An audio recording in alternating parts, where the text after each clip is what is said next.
At this point, I really love writing adventures more because they both start out the same. I come up with a bunch of random ideas and I have a notes document and a weird outline. But then the work to turn that information into a novel is grueling and difficult and complex, and you have to smooth all the characters together and weave their character arcs into a plot, and it has to be satisfying in certain ways. Um, and and then you can get to the end of doing 100,000 words and it's not that good. And then you're very disappointed. But with writing the adventures, I take all that same creativity, all those ideas and that outline, and then I can just create blocks of interesting things. I can create a room or an encounter or a creature. And if I've done my job well enough with that, then I can just put that in front of my players, or hopefully another DM can put it in front of their players, and they have a fun couple of hours.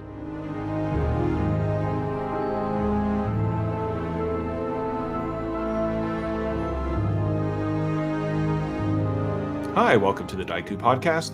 I'm Gary Snow. Today I am joined by Joseph R. Lewis, author of the original Ragged Hollow Nightmare Adventure, as well as Eric Nieudan, who is one half of the Merry Mushmen, along with Olivier Revenu. Together, they have dusted off the original adventure into a new exciting module called Ragged Hollow, which is in the final days of its Kickstarter, so be sure to check that out. It looks to be another great product from the Merry Mushmen. They've built upon the Nock Zine series, which is awesome, the Black Sword Hack, which I have here, the Folklore Bestiary, and the Chaos Crier.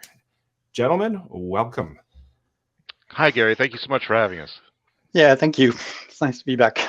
Well, it's a pleasure to have you back. And just due to different time zones, let's kind of just say, where's everybody coming from today? Joe?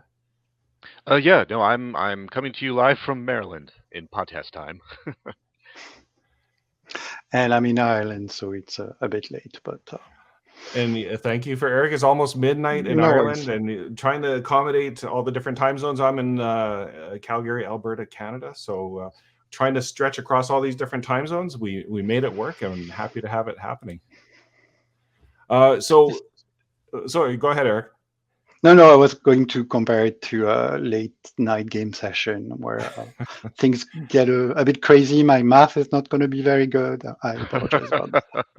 I'm just happy that I logged in at the right time, because once you start messing around with time zones and everything, you never know what's going to happen. But just to get us started, we want to cover how we went from the original version to the new version.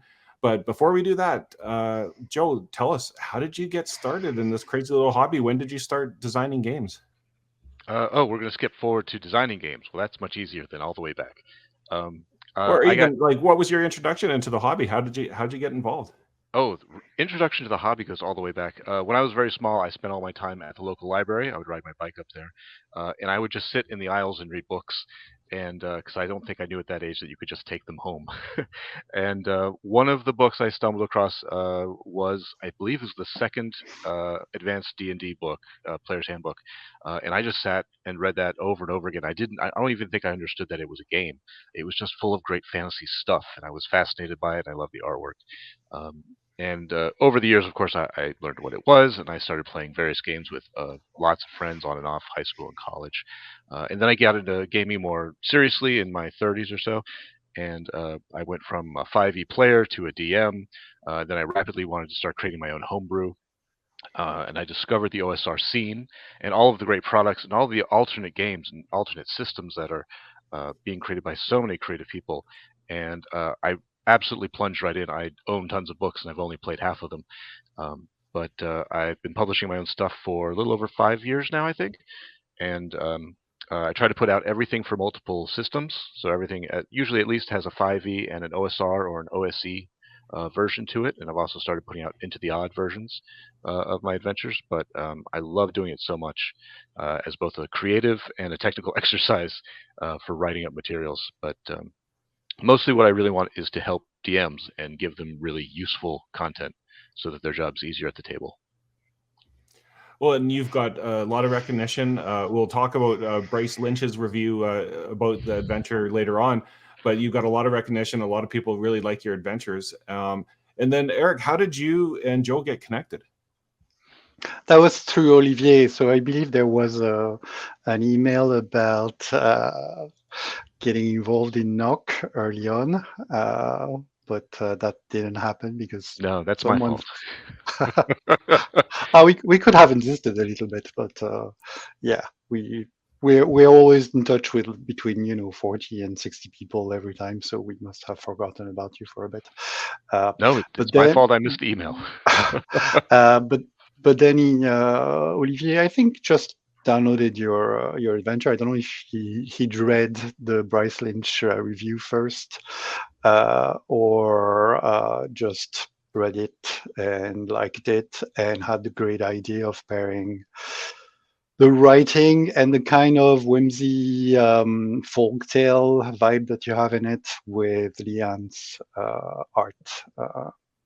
We've been working with Leanne since Knock 1, and he's he's really, really good at doing this.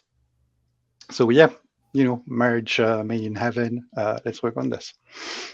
And so, Joe, when you first heard the pitch to you, kind of what was your first thoughts as far as you've probably seen Knock by now, and Oh, absolutely.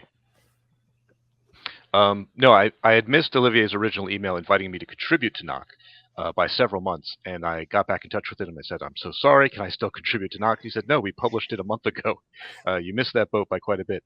But then he said we were interested, or the Merry Mushmen were interested in publishing adventures, and we started talking about using one of mine for this new publication, this new remastered version, which was just a thrilling offer. I felt so privileged to be involved with a whole team that was so skilled and talented. And then I got to know the artist's work, and it just kept the experience just kept getting better and better over the last year, and now the Kickstarter's live, and that's amazing too. It's all been amazing for me. And I'm just going to pop it up on the screen here just so that we can have a look at it. So just walk us through what is and first of all, the name change. What was the kind of thought process in that?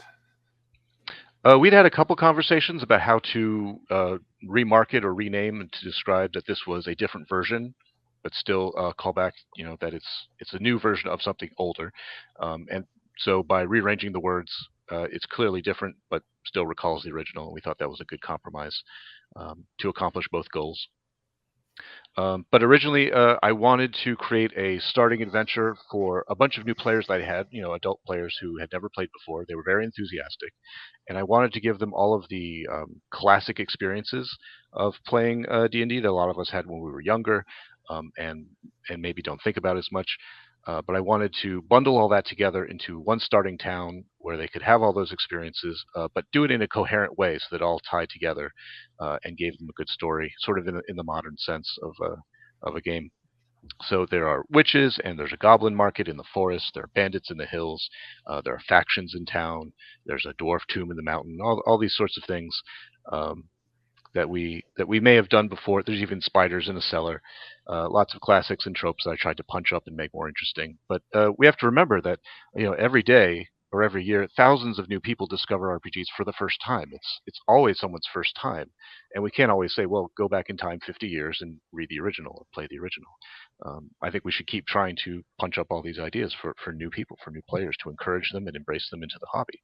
So that was kind of my goal.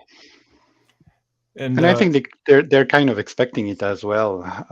If you were to get new people who are really excited to play Dungeons and Dragons and you put them in the gonzoest spacefaring goo monsters from the astral plane, they might be a bit disappointed.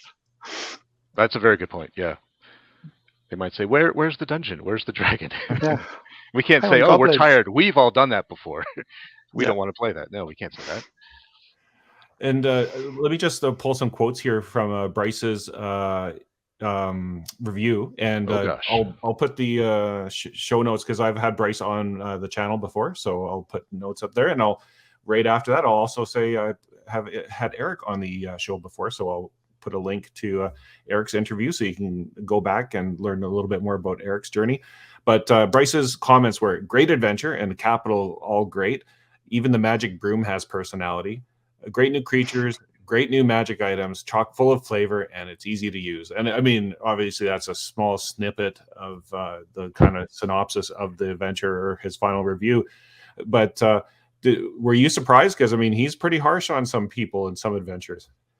I was surprised when he was kind to my first adventure that he reviewed, which was I think a year or two earlier before that.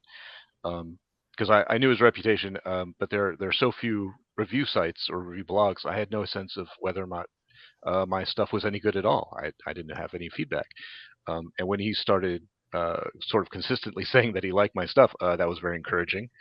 Um, and so I kept writing in the same vein, and I kept giving him my materials to review because I like the positive feedback. But no, just the sheer volume of expletives in his positive reviews are very heartwarming and very exciting. And just to give people kind of a snapshot, and I mean, the first, the left side is the original, and then some of the newer maps, and no slight against the original because that looks fine to me. But obviously, Olivier and the Mushmen kind of have a different house style, I would probably say at this point. Like it's kind of, And also budget, yeah. So the maps, the new maps have been done by Rob Matthews, also known as Queer Wizard. So I'll put links in the description below so you can see more of their work. And so here's another example of a different map, just with the gloam wood. It just kind of, like you said, punched up a little bit more.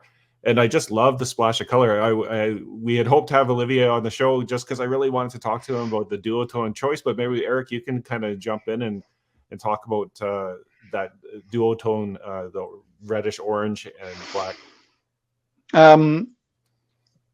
I think it was an early decision. Very often the graphic design and all those high concept ideas come from Olivier, and he brings them to me as proposals, and I'm like, yeah, as usual, it's great. It's very, very rare that I don't like an idea that he has, and he's often right anyway. So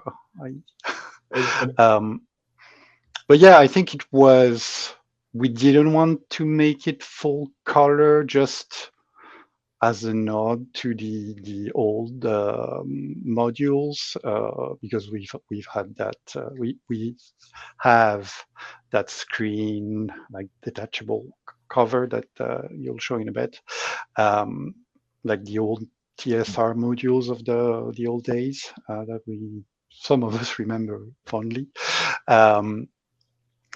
And still have. So yeah, full color wasn't on the table, but two colors is better. Well, one color and black and white is better than nothing. So we went for that. And as we get through, one of the things that it actually harkened back to me, because you said that it's got the kind of folklore whimsy to it, which I really appreciate, and it really, from 50 years, I guess 51 years now, I got to keep track of these things. I remember as a kid, like you would get children's books, and a cost-saving measure, I think, for children's books at that time was they would just do duotone prints, and the coloring in some of the illustrations that we'll see later on, it just really reminded me of a children's book that, like, I remember reading it. So it kind of triggered me in a good way back to those days of being a kid and seeing some of the illustrations. And was it a cost? And we have a lot of aspiring game designers that watch this channel. Is that a cost-saving device for you, Eric, as well, between full color and duotone, or is it a mess for the printers to set up the custom ink?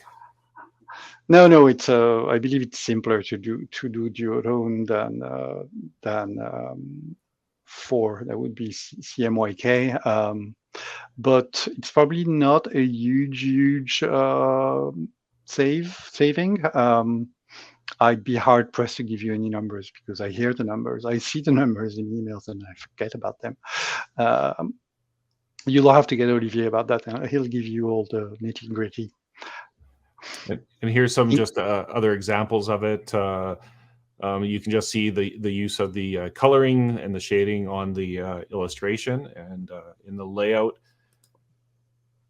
Lian is also often very good with like duotones, and we've had blue pencils and black pencils in a couple of knock issues that look really good.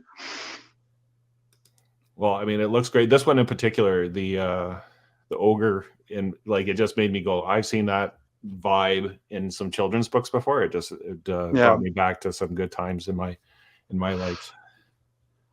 It's probably an inspiration, yeah.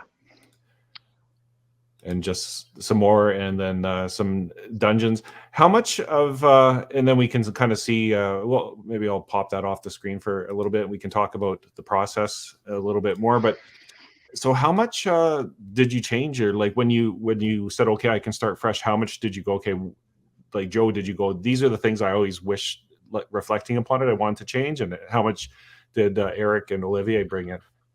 Well, I don't think we talked about taking anything out. What we talked about was expanding it and adding a lot more content. So there are more encounter locations in the surrounding wilderness outside the town.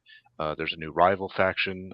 There's a lot more detail, many more random encounter tables. And I'm not sure what we changed. We made a few small changes in the dungeon itself. That was already pretty detailed to begin with, but mostly was about expanding and filling out the details and making it more accessible for OSE players, because this was being specifically designed for the OSE crowd, for old school essentials. And they just did a fantastic job of coming up with lists and lists of things that we should be adding.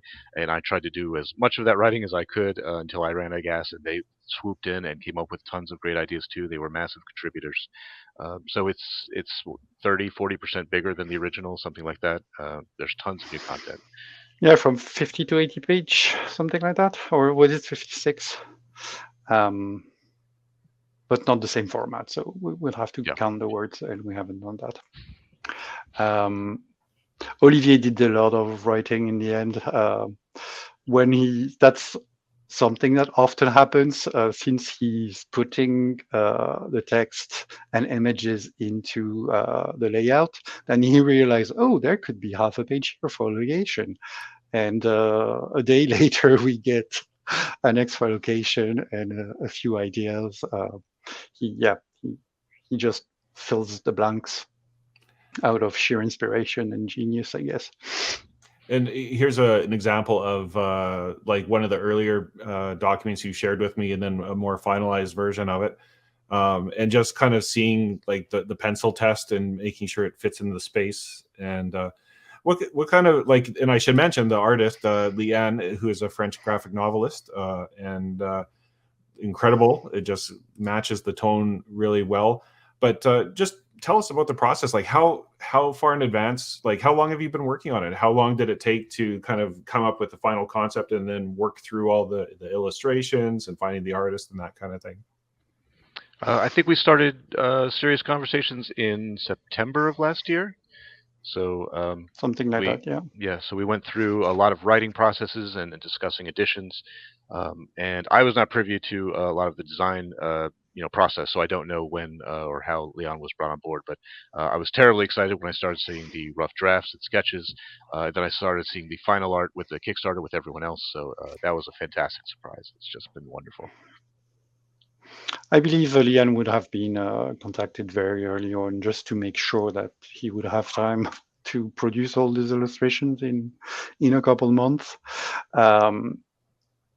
And then I think it's a matter, I don't think Olivier asks for anything specific until the text is in the pages, and then he gives specific formats. And that's one of the perks of working with someone who does graphic novels. You're used to filling the space of these weird shaped panels here and there, so very vertical, just filling the columns, the ogre, and the facing page look like they've been almost drawn directly on the page. And Joe, going back to like all of your adventures, do you like, I mean, Bryce has his rules for like a good adventure, and do you have your own kind of personal rules as far as like, whether it's like setting adventure, whatever kind of terminology you want to use, that you kind of go like, this is my my entry level into like my concept? Sure. Well, all of my Dungeon Age adventures nominally take place in the same setting, which is a Dying Earth type setting in a world called Hearth. And my idea for that was just that if you wanted maximum dungeons for your dungeoning world, it needs to be the end of the world. It needs to be the end of time, where the maximum number of civilizations have risen and fallen and are now just piled on top of each other. So you have a world that's just full of dungeons. So you can have infinite options for creating whatever you want to create. And also, I'm a huge fan of all the old pulp authors, particularly R.E. Howard, Clark Ashton Smith, and then the middle of the century, Michael Moorcock and Jack Vance. I love all those materials. I think they're just gushing with creativity and bizarre language or archaic language and imagery that I wanted to try to pull into gaming materials. I used to try to pull that into my novels. I wrote a lot of novels, and that was a lot of writing.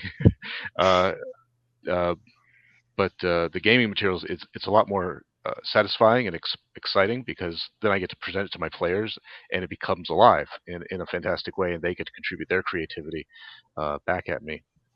But mostly when I'm creating anything, I just want it to be highly interactive. I want there to be lots of stuff for people to poke and prod and get into trouble with. I try to make, I always have entirely original monsters. I've never used a monster out of a book. Even if it's just a skeleton, I reinvent it every time. And I try to make magical loot and items and treasure that is fictionally interesting and not just mechanically. So it's not just a +1 sword, but for instance, I like having a shovel that can dig a grave in 1 scoop. So it's something that you can describe in the fiction, and it makes sense, and everyone understands it, and it doesn't need a lot of mechanics. So those are the kinds of things I lean towards. What do you prefer, writing novels or writing adventures? At this point, I really love writing adventures more, because they both start out the same. I come up with a bunch of random ideas, and I have a notes document and a weird outline. But then the work to turn that information into a novel is grueling and difficult and complex, and you have to smooth all the characters together and weave their character arcs into a plot. It has to be satisfying in certain ways. And then you can get to the end of doing 100,000 words, and it's not that good. And then you're very disappointed. But with writing the adventures, I take all that same creativity, all those ideas and that outline, and then I can just create blocks of interesting things. I can create a room or an encounter or a creature.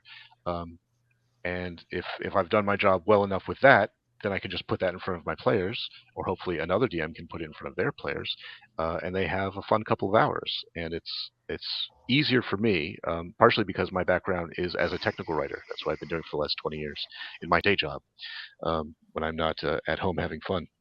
So those skills translated very easily into creating the technical document aspect of a adventure. And adventure writing is, or any game design is, very technically based as far as technical writing and making sure that people understand the rules and the concepts of the game. Do your coworkers know that you do this, or is it kind of a kind of low key secret? Oh no, my coworkers are my friends, and they are my gaming group, and they are. One of them is my original DM, and a bunch of them are my players now. And no, we're all gaming nerds who love to play together on the evenings, on the weekends. That's great. And Eric, I'm going to put you on the spot here.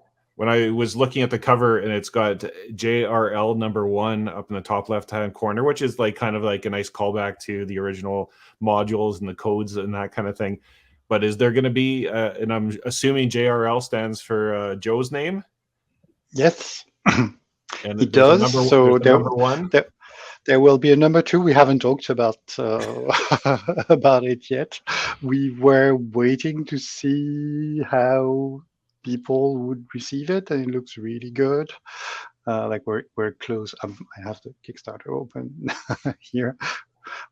We're going to hit 2,000 backers, which is twice what we were expecting. So the idea was try and start a line of adventures, and I think we can safely say that it's a #1, and there will be other initials, hopefully mine and Olivier's at some point, because we love writing adventures as well, but other people, as many as we can publish.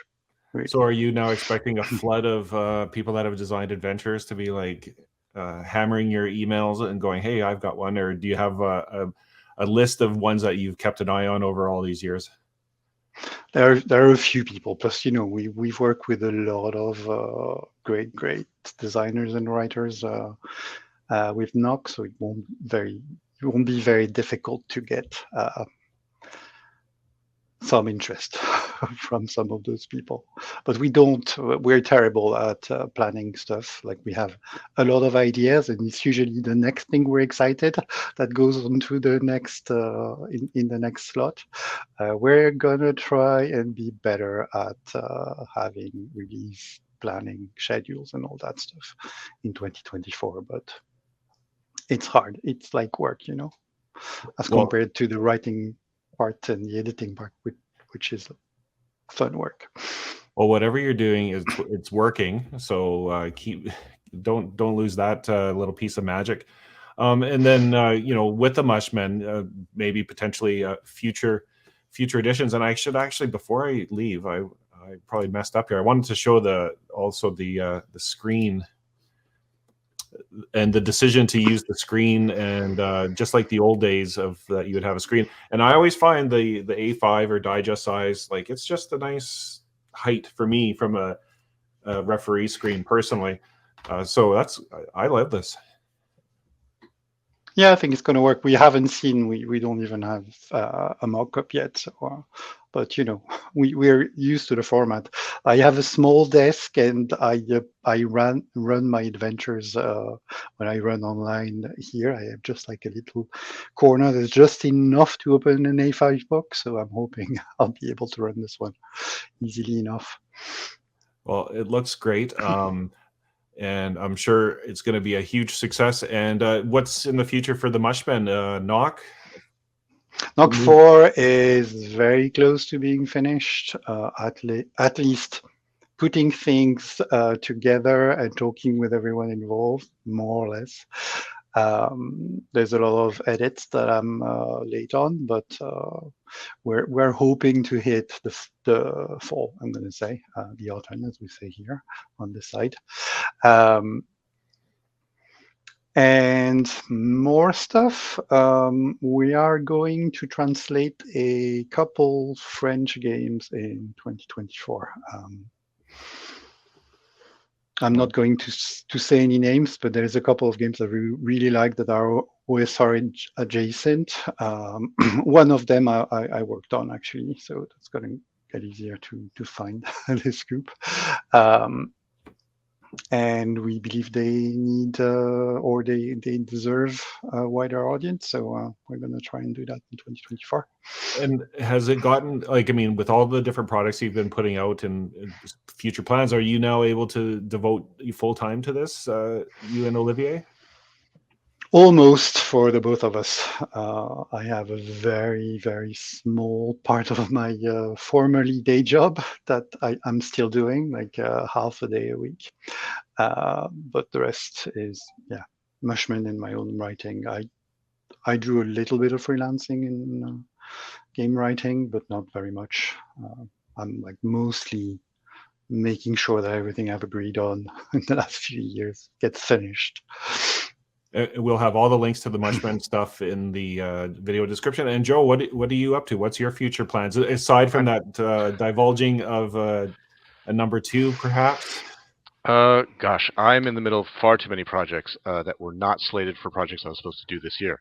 I'm currently releasing a bunch of one-shot dungeon delves called Wicked Little Delves.